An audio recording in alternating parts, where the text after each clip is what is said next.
প্রিয় দর্শক, আসসালামু আলাইকুম। আপনারা সবাই কেমন আছেন? আশা করছি আপনারা সবাই অনেক ভালো আছেন। বন্ধুরা, দেখতে পাচ্ছেন আমাদের গ্রামের কৃষকেরা কীভাবে বাড়ির আশেপাশে লাউ চাষ করে থাকে। বন্ধুরা, আপনারাও চাইলে কিন্তু বাড়ির আশেপাশে লাউ চাষ করতে পারেন। বন্ধুরা, এই লাউ চাষের জন্য বন্ধুরা অবশ্যই এই যে পতির জমিতে এরকমভাবে এই যে কচুরি পানা দিয়ে আপনারা তারপর মাটি দিয়ে আপনারা এই লাউয়ের বীজগুলো যদি রোপণ করেন, তাহলে দেখবেন যে আপনারা বাড়ির আশেপাশে খুবই সুন্দর সুন্দর লাউগুলো কিন্তু চাষ করতে পারেন। বন্ধুরা, এই যে আপনাদেরকে লাউ দেখাই, তো এই লাউগুলো আমাদের গ্রামের কৃষকরা কীভাবে চাষ করে, এই যে দেখতে পাচ্ছেন এই লাউগুলো, এই লাউগুলোই কিন্তু আপনারা বাড়ির আশেপাশে কিন্তু চাষ করতে পারেন। এই লাউ চাষে কিন্তু তেমন কোনো খরচ নেই, খুবই অল্প খরচেই চাইলে কিন্তু বাড়ির আশেপাশে লাউগুলো চাষ করতে পারেন। বন্ধুরা, তো বন্ধুরা, এই লাউ চাষের জন্য বন্ধুরা এই যে দেখতে পাচ্ছেন এই যে লাউগুলো আপনারা চাইলে নিজেরাও খেতে পারেন এবং চাইলে কিন্তু বাজারেও বিক্রি করতে পারেন। বন্ধুরা, অত্যন্ত কার্যকরী লাউগুলো এই যে দেখতে পাচ্ছেন, তো এগুলাই কিন্তু আমরা নিজেরাই চাষ করে থাকি।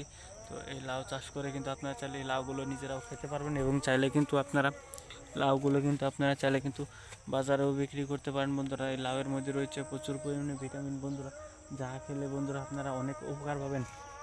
তো এই লাউ গাছের পাতাগুলো আপনাদেরকে দেখাচ্ছি। তো এই যে লাউ গাছের পাতাগুলো আপনারা দেখে নিন এবং আপনাদেরকে লাউ গাছের মধ্যে লাউ দেখাচ্ছি। তো এই যে লাউ দেখতে পাচ্ছেন, এই লাউগুলোই আমরা চাষ করে থাকি। তো এই লাউ খেলে বন্ধুরা আপনারা প্রচুর পরিমাণে উপকার পাবেন। বন্ধুরা, এই লাউয়ের মধ্যে রয়েছে প্রচুর ভিটামিন। এই লাউগুলো আপনারা রান্না করেও খেতে পারেন এবং চাইলে ভাজি করেও খেতে পারেন। দেখতে পাচ্ছেন বন্ধুরা লাউগুলো, তো এই লাউগুলো আপনারা প্রতিদিন যদি খেতে পারেন তাহলে অনেক উপকার পাবেন। তো বন্ধুরা, যদি আমাদের এই ভিডিওটি ভালো লেগে থাকে তাহলে বন্ধুরা অবশ্যই আমাদের এই ভিডিওতে একটি লাইক করুন এবং কমেন্টে আপনাদের মতামত জানাবেন। ধন্যবাদ আপনাদের সবাইকে। আসসালামু আলাইকুম।